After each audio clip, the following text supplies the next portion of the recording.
Bonsoir à toutes et à tous. À la une de ce journal, le retour des bleus et blancs sur le chemin de l'école. Masques, gel hydroalcoolique, distanciation sociale, les mesures barrières sont-elles des strictes observances? Nos reporters étaient sur le terrain pour s'en rendre compte. On en parle dans ce journal.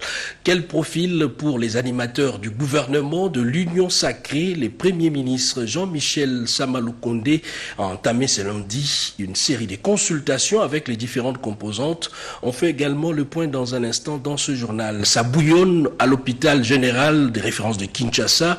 Les médecins menacent d'aller en grève. Le ministre de la Santé était avec les bons syndicales. On en parle également dans ce journal. Tout d'abord, cette information et cette question, était-il au mauvais endroit ou au mauvais moment également? De toutes les façons, le convoi des Nations Unies dont faisait partie l'ambassadeur de l'Italie a été visé par une attaque dans la partie est du pays. Le diplomate italien Luca Attanasio, touché par balle, a succombé des suites de ses blessures. Le président de la République, Félix-Antoine Tshisekedi, dans un message lu par son porte-parole Tarsis Kasongo-Mouimba Yamba, exprime sa compassion. Suivez. Message de condoléances. Son Excellence, Monsieur le Président de la République démocratique du Congo, chef de l'État, a appris avec consternation le meurtre ce lundi 22 février 2021 de Monsieur Luca Attanasio, ambassadeur de la République d'Italie en poste en République démocratique du Congo, ainsi que de son collaborateur et d'un employé du Programme alimentaire mondial. Ce drame est survenu consécutivement à l'attaque terroriste qui a visé leur convoi dans le territoire de Nyiragongo, commune rurale de Kibumba, à 15 km de Goma, dans la province du Nord Kivu. L'ambassadeur Luca Attanasio était un grand ami de la République démocratique du Congo qui gardera de lui son engagement constant dans le renforcement des relations bilatérales entre notre pays et la République d'Italie, ainsi que dans les causes humanitaires pour lesquelles il œuvrait au moment de sa mort. Son Excellence, Monsieur le Président de la République, chef de l'État, 1. Condamne avec la plus grande fermeté cette attaque terroriste. 2. Instruit toutes affaires cessantes les services compétents pour que la lumière soit faite sur ces crimes odieux dans les meilleurs délais et que leurs auteurs soient identifiés et traduits devant la justice. Son Excellence, Monsieur le Président de la République, chef de l'État, présente au nom du peuple congolais et en son nom propre ses condoléances les plus attristées aux familles des disparus, au président de la République d'Italie, au Programme alimentaire mondial, ainsi qu'à l'ensemble du corps diplomatique accrédité en République démocratique du Congo. Fait à Kinshasa le 22 février 2021, Guilain Nyembo Mbouizia, directeur du cabinet. Eh bien, les diplomates italiens en poste à Kinshasa faisaient partie de la tranche jeune de chefs des missions diplomatiques en RDC. Ce dernier a présenté sa lettre de créance auprès du chef de l'État il y a quelques mois seulement.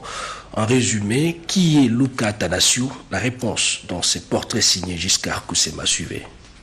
Né à Saronno Varese en Italie le 23 mai 1977, Luca Attanasio était diplômé de l'université commerciale Luigi Boccioni de Milan. Il obtint son diplôme de licence le 18 avril 2001 avec la mention grande distinction. C'est en décembre 2003 que ce jeune doué est admis à la carrière diplomatique avec spécialisation commerciale. Il est engagé au ministère des Affaires étrangères à Rome avec le titre de vice-chef du cabinet du vice-ministre délégué pour l'Afrique jusqu'en 2006. Il est chef du bureau des promotions économiques et commerciales de l'ambassade d'Italie à Berne en Suisse jusqu'en août 2010. Luca Attanasio est par la suite nommé consul général d'Italie à Casablanca au Maroc de septembre 2010 jusqu'en septembre 2013. Il rentre à Rome en qualité de chef de cabinet du directeur général de la Direction générale de la mondialisation et questions globales où il a servi jusqu'en septembre 2015. Après sa promotion au grade des conseillers, il est vice-ambassadeur à Abuja au Nigeria du 17 octobre 2015 jusqu'au 4 septembre 2017. Chef de mission à Kinshasa le 5 septembre 2017, M. Luca Attanasio est nommé comme ambassadeur d'Italie en République démocratique du Congo par les conseils des ministres du gouvernement italien le 11 décembre 2018. Et ces communiqués officiels du bureau d'âge du Sénat, les rapporteurs du bureau d'âge du Sénat informent les honorables sénateurs que le dépôt des candidatures pour l'élection des membres du nouveau bureau définitif du Sénat est prévu pour ce mardi 23 février 2021 de 9h à 18h au cabinet du président du bureau d'âge. Fait à Kinshasa le 22 février 2021, Rigen Ilanga Bakonga, rapporteur. Les composantes défilent à l'immeuble du gouvernement pour des consultations qui ont débuté ce lundi. Le Premier ministre Sama Lukonde a reçu pour la journée de ce lundi le regroupement AFDCA du sénateur Modeste Bahati, le RRC, les AAB et l'ADRP. Marcel Moubenga, Gilles Opiana et Pati Tondo ont signé ces reportages. Il veut être à l'écoute de tous avant la formation du gouvernement de l'Union sacrée de la nation. Le Premier ministre Jean-Michel Sama Lukonde Kyenge a entamé ce lundi les consultations des différentes forces vives de la nation en vue de composer un gouvernement qui doit répondre aux aspirations de la population et aux attentes du chef de l'État Félix-Antoine Tshisekedi Tshilombo, initiateur de l'Union sacrée de la nation. Le regroupement AFDCA, avec à sa tête l'informateur Modeste Bahati Lukwebo, est le premier à ouvrir le bal. La délégation de l'AFDC allié a tenu à répondre à l'invitation de son Excellence, Monsieur le Premier ministre Jean-Michel Sama Lukonde Kyenge, qui a tenu à nous brosser le processus qui doit conduire à la formation du nouveau gouvernement de l'Union sacrée de la nation. Monsieur le Premier ministre nous a donné les critériums et il nous a donné les axes principaux qui vont constituer le programme du gouvernement de l'Union sacrée de la nation, mais également la méthodologie à suivre quant à la présentation des candidatures au poste de membres du gouvernement. Il a été très clair, il faudrait tenir compte des critères de moralité, d'intégrité, de compétences, d'expérience, mais aussi avoir un casier judiciaire vierge. Parmi les critères, on doit tenir compte du genre, de la jeunesse, des personnes vulnérables, mais également des autres couches défavorisées, mais aussi la représentativité. Juste après, c'était le tour du regroupement pour la reconstruction du Congo RRC d'être consulté. Son président Jean-Marie Elessé s'est dit satisfait des échanges avec les chefs du gouvernement qui tient à donner le profil des ministrables pour leur permettre de composer leur liste. Le Premier ministre nous a conviés à une réflexion pour la désignation des hommes qui vont animer la structure gouvernementale. Avec le regroupement politique AAB, il a été question d'apporter son expertise et expérience dans le gouvernement Sama Lukonde pour la concrétisation de la vision du chef de l'État Félix-Antoine Tshisekedi Tshilombo à travers l'Union sacrée.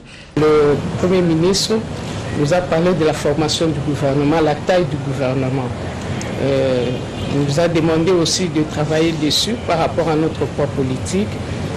Dans un bref délai, je crois que nous allons rentrer pour lui présenter le travail. Les derniers à être consultés, c'est le regroupement politique ADRP qui tient lui aussi à participer au développement intégral de la République démocratique du Congo. Le souci pour le Premier ministre Jean-Michel Sama Lukonde Kyenge, c'est de voir toutes les couches sociales de la population être représentées. Et ce message de félicitations à son Excellence M. Sama Lukonde pour sa nomination au poste de Premier ministre Un message de félicitations de la fédération de l'UDPS Lubumbashi. Excellence, c'est avec grande joie que l'UDPS Tshisekedi, fédération de Lubumbashi, a appris par la voie des ondes votre nomination au poste de Premier ministre du gouvernement issu de l'Union sacrée de la nation par son Excellence Félix-Antoine Tshisekedi Tshilombo, chef de l'État. Ces choix sur votre personne et les fruits de la confiance qu'il a placée en vous après votre bref passage fructueux à la GECAMINE, à la grande satisfaction des agents de cette grande entreprise de l'État. Veuillez donc trouver ici nos très chaleureuse félicitations et que l'Éternel Tout-Puissant vous accompagne dans vos nouvelles fonctions et qu'il vous donne sagesse et intelligence pour servir la République démocratique du Congo qui attend beaucoup de vous en vous de concrétiser la vision du chef de l'État, son Excellence Félix-Antoine Tshisekedi. Message signé pour le comité fédéral Chibangu Kabaji Bruno, président. La rentrée des classes, du moins la rouverture des écoles, est réellement effective, interrompue suite à la progression brutale de la courbe de la Covid-19. Les élèves et étudiants ont repris ce lundi, mais à une condition, l'observance d'un protocole sanitaire strict, constat fait dans certaines écoles de la capitale par Joseph Oscar Mbalkaï. Je suis. L'enceinte de l'ISP Gombe à Kinshasa a retrouvé son ambiance habituelle. Les étudiants, toutes promotions confondues, ont renoué avec le chemin de l'école. Rappel à l'ordre sur les mesures d'hygiène pour arrêter la chaîne de contamination du coronavirus. Et toutes les dispositions ont été prises. Vous êtes les témoins oculaires du début des enseignements à l'ISP Gombe. Nous faisons la ronde pour insister sur les mesures barrières. Cette reprise des cours a été fort saluée par les étudiants qui souhaitent aller jusqu'au bout. On nous a quand même pris beaucoup de temps pour rester à la maison et aujourd'hui, il y a la reprise. On est tellement contents de reprendre le cours.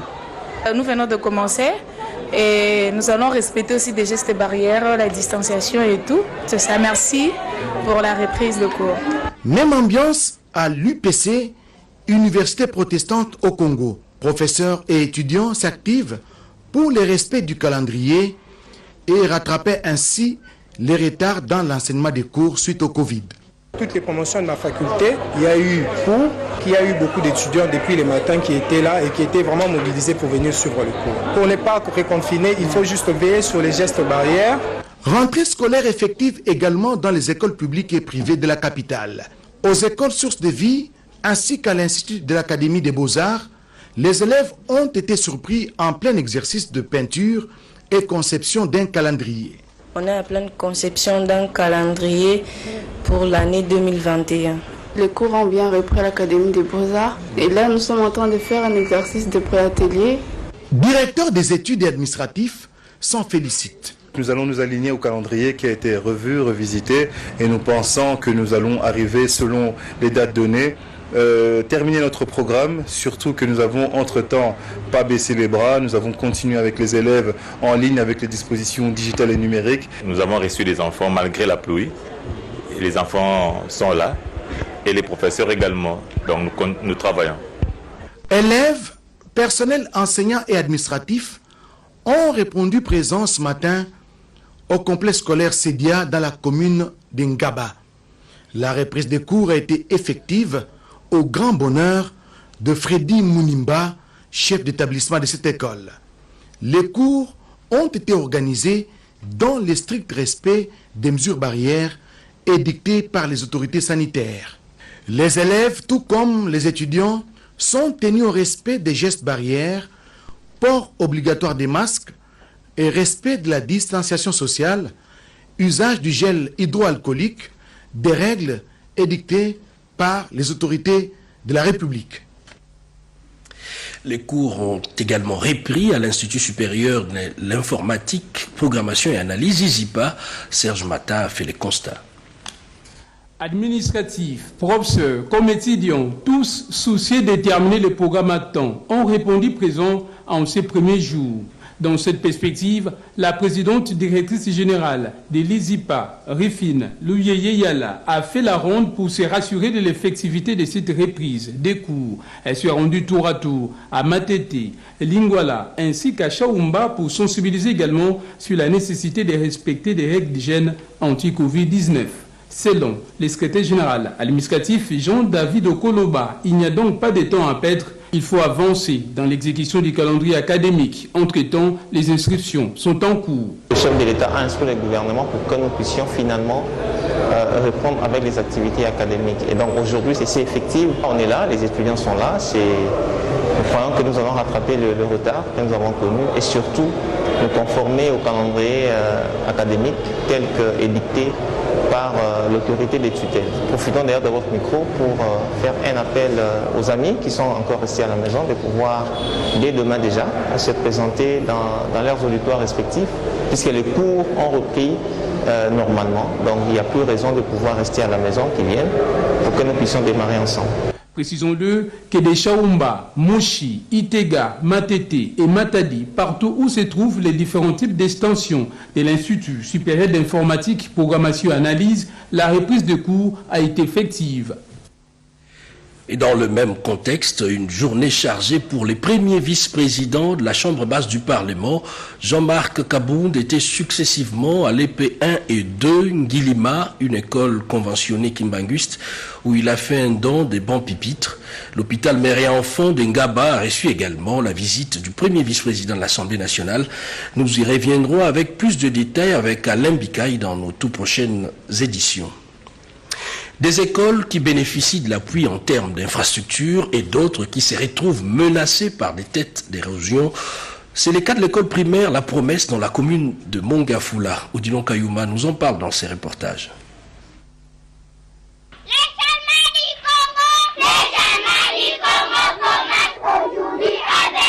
Nous sommes au quartier Zamba Telecom dans la commune de Mongafula.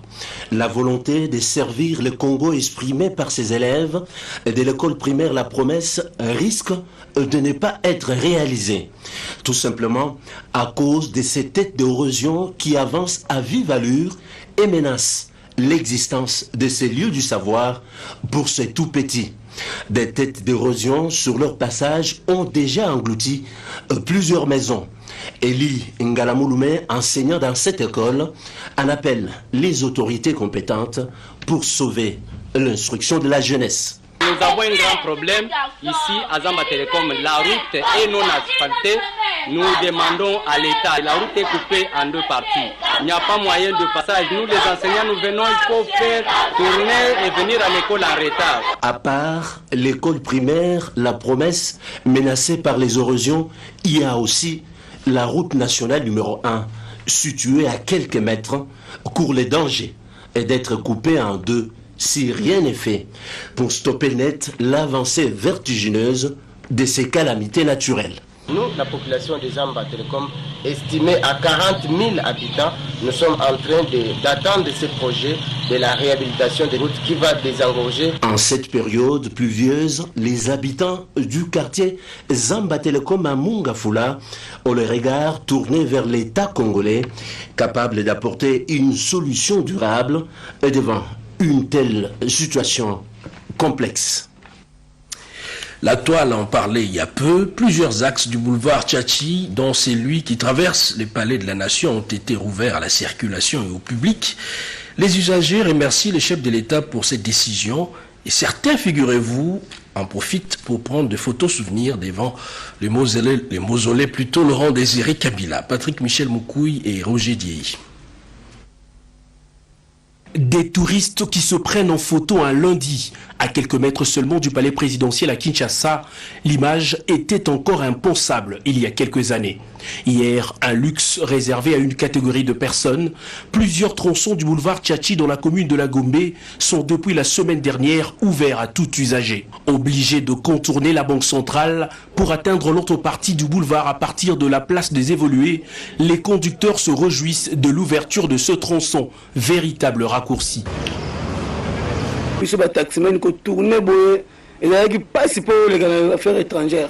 Embouteillage, mais ce que tu as commis, pour le mandon, c'est un macasse, c'est un GLM. donc soyez la biso pena et koksami. Merci pour notre papa président. Banzele belé zaki a okangama. Mais lelo au moins tozo le ka place bureau ya président ezali, place mausolée ezali, tozo le ka normal.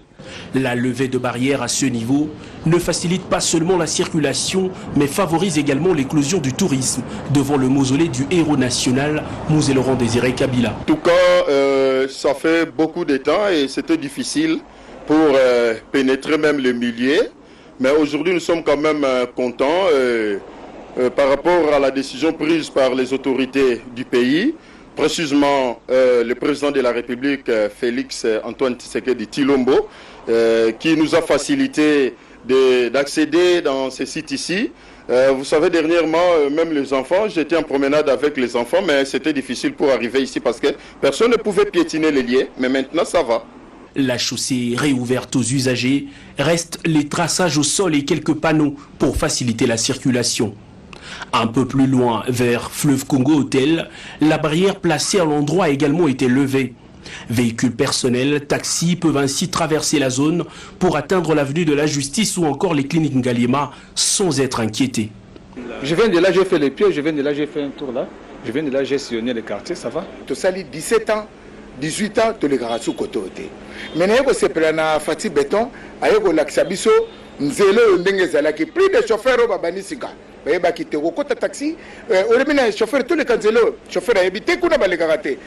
le moment, tous les chauffeurs taximens, comme les canzelo, comme on a kitoko anzelo, comme on a plaisir anzelo. Vraiment, tu as une difficulté à circuler côté. Et surtout, on a raisonné si on a gifle quelque part pas un militaire présidentiel. Le souhait de Congolais, c'est de circuler librement et en toute quiétude dans différents coins du pays. La motivation des autorités est certainement de lever les barrières militaires pour briser les barrières entre l'État et le peuple. Le 9e jeu de la francophonie de Kinshasa. Le jour avance, les choses se mettent peu à peu en place.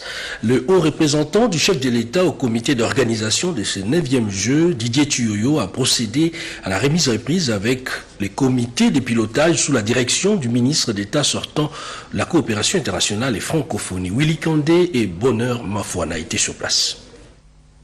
Nommé le 14 février dernier par ordonnance présidentielle aux fonctions de haut représentant du chef de l'État en charge de la 9e édition de Jeux de la francophonie.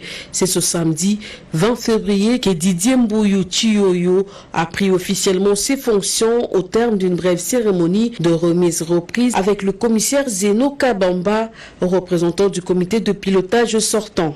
Je tiens à vous remettre les dossiers importants contenus dans le procès verbal, tel que libéré dans le procès verbal. Vous pouvez prendre connaissance. Nous sommes à la disposition de la nation congolaise pour qu'en cas de besoin, nous puissions toujours répondre pour des besoins, des éléments qui pourront manquer, qui pourront faire défaut, dont pour vous pourriez avoir besoin dans le cadre du fonctionnement de l'exercice de vos fonctions. Le répromu a quant à lui rassuré de sa détermination d'assumer comme il se doit le poids du flambeau du bon déroulement de cet événement planétaire qui regroupe tous les pays francophones du monde et qui pour la première fois va se dérouler en République démocratique du Congo sous son leadership. Le travail commence dès maintenant. Je sais que beaucoup de personnes pensent qu'il va y avoir un changement significatif. Ne soyez sans crainte, nous allons avancer ensemble car le jeu de la francophonie n'est pas un événement d'un individu, mais un événement de tous les Congolais. Donc j'invite tous les Congolais à prendre possession, à s'acquérir des jeux de la francophonie car c'est une mission collective et nationale. Merci beaucoup. Pour rappel, le 9e jeu de la francophonie sont... Identifiés volontairement, réinsérés dans la société pour quitter les bandes de délinquants qui sèment la terreur dans la capitale, le député national Jean-Marie Lukulassi poursuit avec l'opération Identification volontaire de Koulouna. Sandra Nyangitaou. La présence de 400 Koulouna samedi dernier au cercle Natra Kauka dans la commune de Kalamou pour l'identification volontaire a créé des émules. Ce dimanche 21 février 2021, 280 se sont ajoutés, portant le nombre à 680 Koulouna identifiés.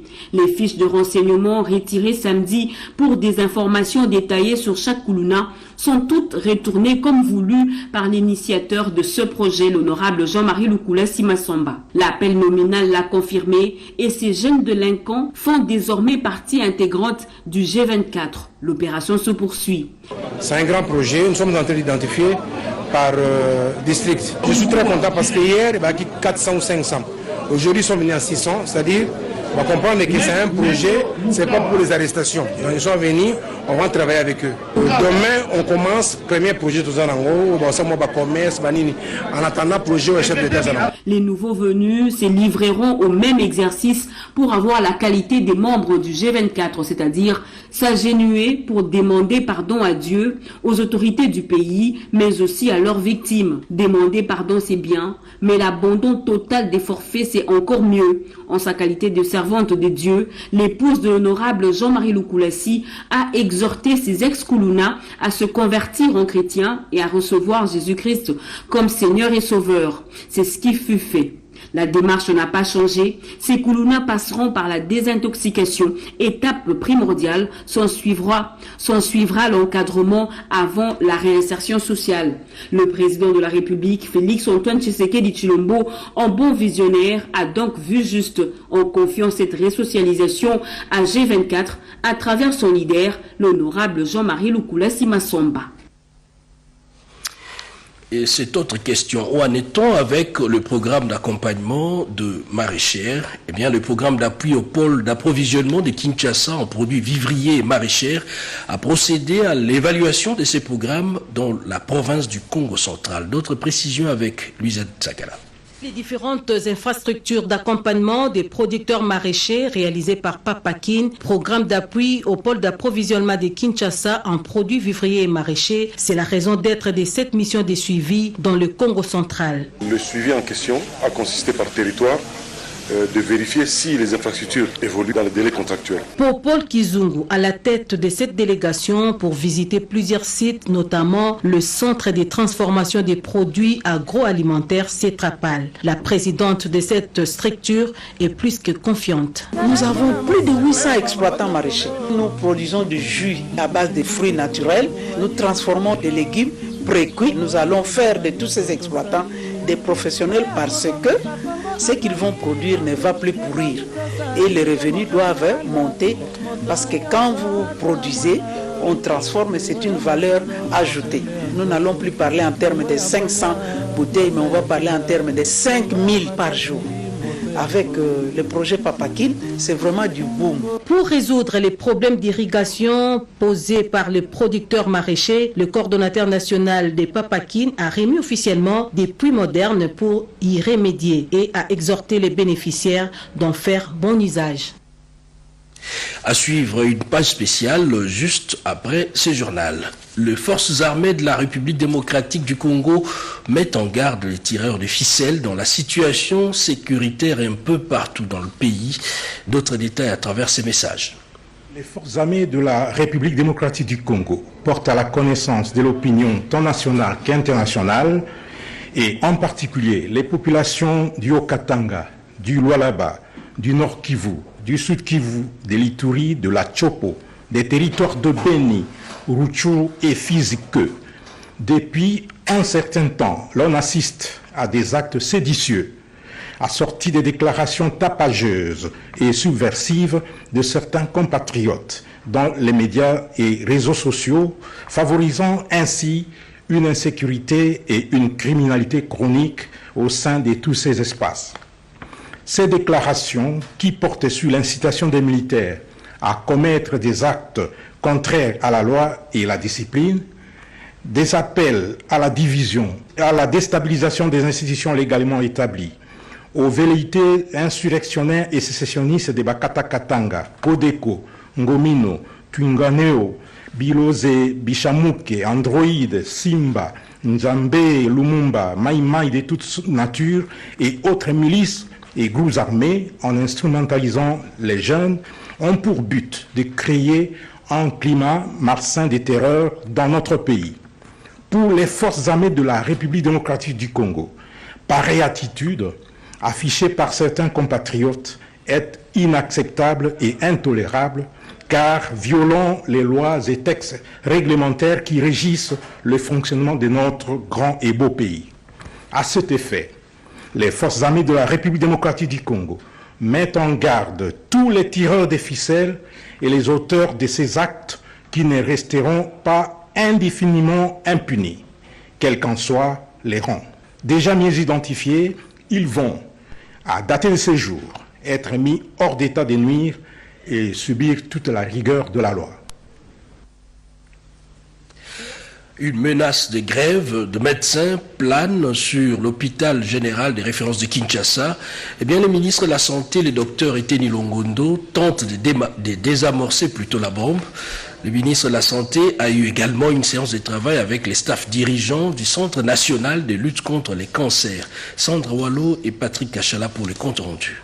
Situation qui prévaut à ce jour sur la gestion de l'hôpital général de référence de Kinshasa, ex-Mamaemo, était au cœur de cette importante réunion présidée ce lundi par le ministre de la Santé, Dr Eteni Longondo, en compagnie du vice-ministre de la Santé, Albert Mpeti, du caucus des députés nationaux élus de Kinshasa, la délégation du cabinet du chef de l'État, ainsi que le secrétaire général à la santé et l'inspecteur général de la santé. Suite au conflit des compétences qui s'observe clairement dans ces grands et légendaires établissements hospitaliers, ces élus du peuple ont pris langue avec le numéro 1 du secteur, principalement sur les dispositions légales des textes. Dans l'exigence pédagogique, il faudra que nous pénétrions d'abord le cadre juridique, qui est compétent de faire quoi. En plus, puisqu'il y a des faits très graves, le chef de l'État veut d'un pays qui fonctionne, des institutions qui fonctionnent, qui soient respectées. La vie des Congolais est sacrée. Il ne faudra pas jeter cette vie-là en pâture où les gens meurent et que nous restions encore indifférents. Étant donné que le bien-être de leurs électeurs en dépend, ces députés ont promis d'user pleinement de leurs prérogatives pour restaurer un climat favorable et rétablir l'ordre qui est un impératif. Et sur un autre chapitre, quelques heures plus tôt, le ministre Eteni Longondo a dirigé une autre séance de travail avec l'équipe dirigeante du Centre national de lutte contre le cancer et la firme suisse Roche en RDC. Une rencontre qui a permis de faire le toilettage du budget alloué pour la lutte contre le cancer en RDC, une semaine après l'inauguration de cette collaboration avec le CNLC. Ils en ont aussi profité pour révisiter le contrat Roche-RDC dans la prise en charge du cancer. Le Tekeumbu remercie le chef de l'État Félix-Antoine Tshisekedi pour le choix porté sur Jean-Michel Sama Lukonde au poste de Premier ministre. Ils sont au micro de nos reporters. Suivez. Peuple Tekeumbu, autochtone de la ville-province de Kinshasa, avons appris avec satisfaction les choix judiciaires opérés par les chefs de l'État sur la personne de son Excellence, Monsieur Sama Lukonde Kyenge, en le nommant Premier ministre, chef du gouvernement, à qui nous présentons nos chaleureuses félicitations et souhaitons fructueux mandat. Nous exhortons par la même occasion son Excellence, Monsieur le Président de la République, Félix-Antoine Tshisekedi Tshilombo, ainsi que les premiers ministres, à prendre en considération l'inclusivité et l'équilibre géopolitique dans la formation du gouvernement. Et c'est conformément au prescrit de l'article 90 de la Constitution de notre pays, qui stipule que la formation du gouvernement tient compte de la représentation nationale. Ainsi, nous formulons nos vœux au chef de l'État, étant que symbole de l'unité nationale, pour veiller à ce que les quotas politiques de Teke et Umbu, originaires de la ville-province de Kinshasa, ne soient cette fois-ci ni usurpés, ni attribués aux non-originaires de Kinshasa. Car nul n'ignore que Kinshasa, siège des institutions, a le statut de province et c'est en perspective de la consolidation de la paix et de la cohésion nationale.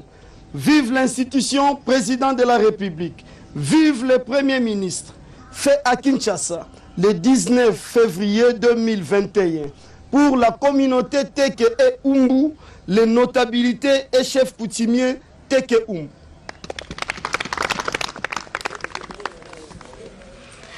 Et voilà qui met un terme à ce journal sur la RTNC. Madame, Monsieur, merci de l'avoir suivi. Excellent sur les programmes sur nos antennes. Bonsoir chez vous.